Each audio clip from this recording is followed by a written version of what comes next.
Il y a une affaire, mais on ne peut pas parler de la crise algéro-française sans évoquer le cas de Boualem Sansal. Il déconstruit le mythe de l'histoire nationale. En plus, il défend le Maroc et les autorités marocaines. Et juste après, il va en Algérie pour aller chez lui à Boumerdes. Est-ce que tu es un fou? Vous savez, je vais le dire à Abdelmajid Tebboune, parce que et à Tebboune, il faut la paranoïa, ça se soigne. Je vous le dis, franchement. Je l'ai vu 15 jours avant son interpellation arbitraire à Alger. Quand j'entends, moi, les commentaires qui sont faits, Yanes, Rahom Yekdebou alaykoum, ils sont en train de vous mentir. Boualem Sansal n'est ni un espion, le pauvre, ni un espion.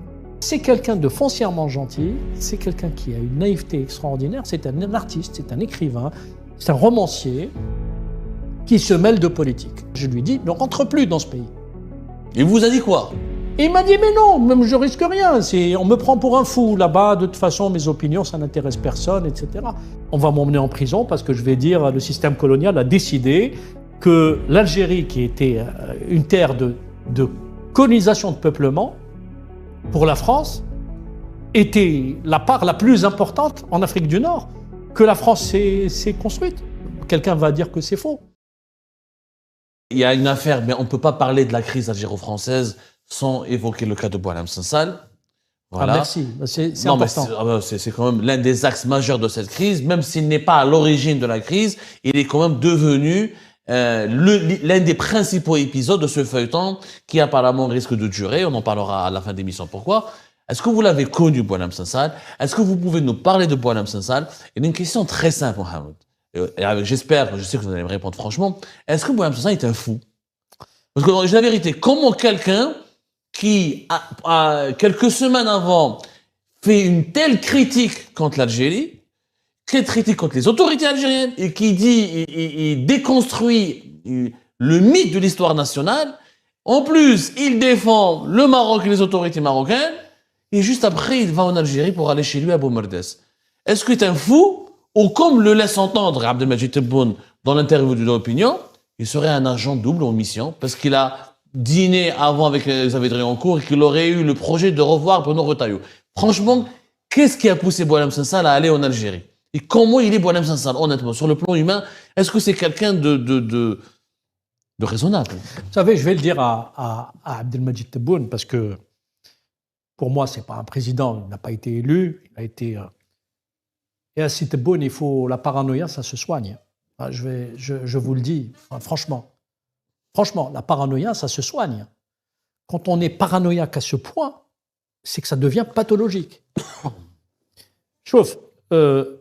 D'abord, je connais très bien Boualem Sansal. Je pense avoir été le premier journaliste à l'avoir interviewé quand il a sorti son premier livre, Le Serment des barbares. C'est là qu'on s'est connus. Donc on se connaît. Qui est l'un de ses plus beaux livres d'ailleurs. Hein.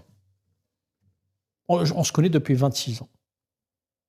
Et je vais être très transparent, même si j'aime pas parler quand les gens sont pas là pour se défendre ou pour répondre, et surtout dans sa situation de là où il est. Je suis pas toujours d'accord avec lui, il le sait. On a deux grands points de désaccord. Et j'ai eu déjà à l'exprimer avec lui, en sa présence, parenthèse fermée. Je l'ai vu 15 jours avant son interpellation arbitraire à Alger, parce qu'on était dans le même salon du livre, à Valence, dans le sud de la France. Valence en France, pas en Espagne. Hein. Valence, on était dans le même salon du livre, je crois, c'était le 2 novembre. Il a été interpellé le 16 novembre. Je lui ai posé, on a déjeuné ensemble, je lui ai posé la question sur cette folie qui l'amène à faire confiance, entre guillemets, à ce pouvoir qui peut l'arrêter à n'importe quel moment. Et là, j'ouvre une parenthèse. Dites-moi si c'est vrai ou pas, ce que je dis. Vous qui avez pas mal d'informations, qui échangez avec beaucoup de personnes, etc. Est-ce qu'il est vrai ou pas que même des responsables du système, quand ils sortent de l'aéroport ou quand ils rentrent de l'étranger, quand ils sortent de l'Algérie ou quand ils rentrent en Algérie, ils ont une boule au ventre? Est-ce que c'est vrai ou pas? Absolument. Qu'ils soient opposants ou pas? Oui, je la confirme. Bon, est-ce que c'est normal que lorsqu'on rentre dans son propre pays, on a peur? Ça s'explique par des événements sinistres liés à une crise politique qui a éclaté depuis 2019. D'accord. Alors, c'est un responsable de la peur. Comment un écrivain aussi rebelle, comme Boualem Sansal n'aurait pas eu peur? Boualem, c'est quelqu'un qui est... Quand j'entends, moi, les commentaires qui sont faits, Yanes, ils sont en train de vous mentir. Ils sont en train de vous mentir. Boualem Sansal n'est ni un espion, le pauvre, ni un espion, c'est quelqu'un qui a une naïveté politique et j'espère que demain il sortira et il ne sera pas d'accord avec moi, mais je lui redirai et il verra cette vidéo et il verra ce que je dis de lui en son absence.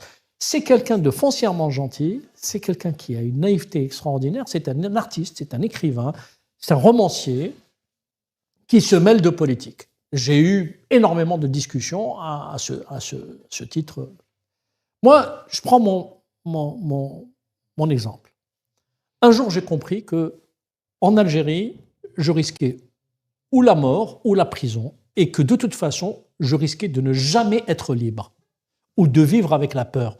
Je me dis, je vis une fois, je n'ai pas à vivre avec la peur alors que j'ai été élevé dans une certaine droiture, etc. Donc, je n'ai pas à vivre avec la peur. J'ai décidé de partir dans un pays qui m'accorde cette liberté d'expression et qui respecte mon opinion. D'accord ? Je vous donne un exemple. J'ai été placé sous protection policière en 2003 en France. À l'époque, c'était Nicolas Sarkozy qui était ministre de l'Intérieur. J'avais des menaces avérées d'islamistes. Nicolas Sarkozy, j'étais à Marianne. On le critiquait matin, midi et soir. D'accord ? Il s'est engagé et il a dit, tant que je serai aux affaires, il ne vous arrivera rien du tout. D'accord ? J'ai été protégé quand il y a eu des ministres de l'Intérieur que j'ai critiqués ou quand il y avait des ministres de l'Intérieur avec lesquels j'avais de bonnes relations. Avec des chefs d'État que j'avais critiqués ou avec des chefs d'État français avec lesquels j'avais de bonnes relations ou pas du tout. Il m'est arrivé de critiquer Emmanuel Macron sur plusieurs sujets. Je ne me suis jamais senti en danger en France. Les seuls qui me mettent en danger, c'est soit certains Algériens, soit les islamistes. Et Boualem Sansal n'avait pas cette perception des événements ? Il n'avait pas cette perception. Parce que d'abord lui, pensait que, étant donné que son expression elle était à l'étranger, et qui ne répondait pas aux journalistes algériens, qui ne le sollicitaient d'ailleurs même plus, il n'avait pas un risque qui pesait sur lui. Et je vous assure, on a eu cette discussion le 2 novembre.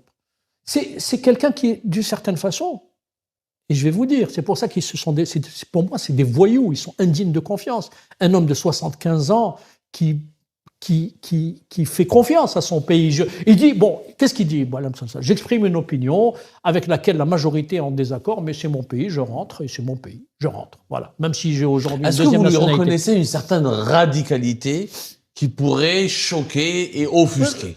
En démocratie et dans la vie d'aujourd'hui, il y a Internet, il y a les réseaux sociaux. Oui, on peut être choqué. Moi, tous les jours, je suis choqué parce que je lis. Moi, quand je mets la télévision algérienne, je suis choqué. Je ne vais pas pour autant devenir fou, me rouler par terre et prendre des Algériens et commencer à les... Faut arrêter avec ça, choqué. Dans la vie, on est choqué parce qu'il y a une diversité de tout. Il y a des gens qui sont choqués par une manière de s'habiller des autres. Il y a des gens qui sont... C'est pas parce que on devient une logique islamiste. C'est pourquoi je me suis engagé. On doit être choqué. Boualem Sansal ne s'attendait pas à ce qu'il soit arrêté, honnêtement. Est-ce que vous pensez que Boualem Sansal ne s'attendait pas ? Il ne s'attendait pas. S'il pensait qu'il allait être arrêté, il ne serait jamais rentré. La semaine dernière, on avait Étienne Gérard de l'Express qui nous avait confié qu'il avait parlé avec beaucoup de sources au sein du Quai d'Orsay, qu'au sein du Quai d'Orsay, le ministère des Affaires étrangères français, eux aussi n'avaient pas anticipé la crise de Boualem Sansal. Ils ne s'attendaient pas à ce que quelqu'un comme Boualem Sansal soit arrêté et pris en otage, entre guillemets. Un jour, peut-être, j'espère, et très vite, il sortira, il vous confirmera, j'étais avec lui le 2 novembre, je lui dis, ne rentre plus dans ce pays. Il vous a dit quoi ? Il m'a dit, mais non, même je risque rien, on me prend pour un fou là-bas, de toute façon, mes opinions, ça n'intéresse personne, etc. Et j'ai trouvé complètement déconnecté d'une certaine façon. C'est pour ça que le procès qu'on est en train de lui faire est un procès qui est hors sol, et indigne du monde dans lequel on vit. Parce que, en définitive, Moi, je trouve que sa sortie médiatique, moi, je ne l'aurais pas faite. D'abord, il a répondu à un type d'extrême droite. Moi, l'extrême droite, je la combats. Lui, il ne fait pas de différence entre la gauche, la droite, etc. Et il a même beaucoup d'amis. Il est même très apprécié. D'accord. Encore une fois. Pour rétablir les faits. Je veux dire, encore une fois, est-ce que ça justifie une arrestation? Pas du tout, loin de là. Rien ne peut justifier cette arrestation. Il fréquente qui il veut. Absolument. Moi, les gens qui l'interviewent ne m'interviewent pas. Point. Il a donné une appréciation qui n'est pas la mienne. Parce que, bon, pour plusieurs raisons, la période dont il parle, les États-nations n'étaient pas créés, l'Algérie, bon. Mais après, le système colonial, on va m'emmener en prison parce que je vais dire, le système colonial a décidé que l'Algérie, qui était une terre de colonisation de peuplement, pour la France, était la part la plus importante en Afrique du Nord que la France s'est construite. Quelqu'un va dire que c'est faux. Bon, admettons que ça soit faux. Vous dites, par exemple, en France, les Pyrénées appartiennent à l'Espagne ou l'Alsace-Lorraine appartient à l'Allemagne. On ne va pas en prison pour autant. Ça mérite une bonne polémique. Il y a des historiens qui vont monter au créneau, qui vont vous remettre les choses au clair, et c'est tout. Je veux dire, on ne rentre pas en prison pour ça. Enfin, c'est totalement dépassé. C'est quoi? C'est un otage? Mais pourquoi il y a eu autant d'acharnement de la part des autorités algériennes, selon vous? Parce qu'encore une fois, c'est un pouvoir fragile. Tebboune sait qu'il n'est pas légitime, même s'il est devenu le patron omnipotent et qu'il a réussi à réaliser quelque chose, alors qu'il a réalisé à conforter un pouvoir, alors qu'il est devenu président par accident et par un concours de circonstances et un très bon alignement des planètes en sa faveur. Il n'en demeure pas moins que c'est quelqu'un qui est fragile. C'est un régime fragile. Il le sait, c'est un régime fragile. Ils le savent, parce que les régimes illégitimes sont par définition des régimes fragiles. Les régimes dictatoriaux sont par définition des régimes fragiles. Tout peut les perturber. Et ben voilà, c'est la fin de cette vidéo. Je vous remercie toutes et tous, comme d'habitude, pour avoir suivi la vidéo jusqu'à la fin. N'oubliez pas de nous laisser vos commentaires et vos réactions sur le sujet de cette vidéo et de partager le contenu si ça vous intéresse.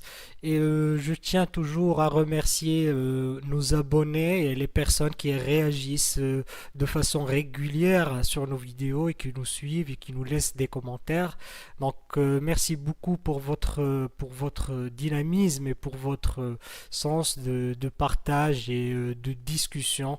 Donc voilà, sans vous, ce contenu n'a pas vraiment de valeur sans cette communauté qui ne cesse de s'accroître. Donc merci beaucoup et à la prochaine dans une nouvelle vidéo. Au revoir.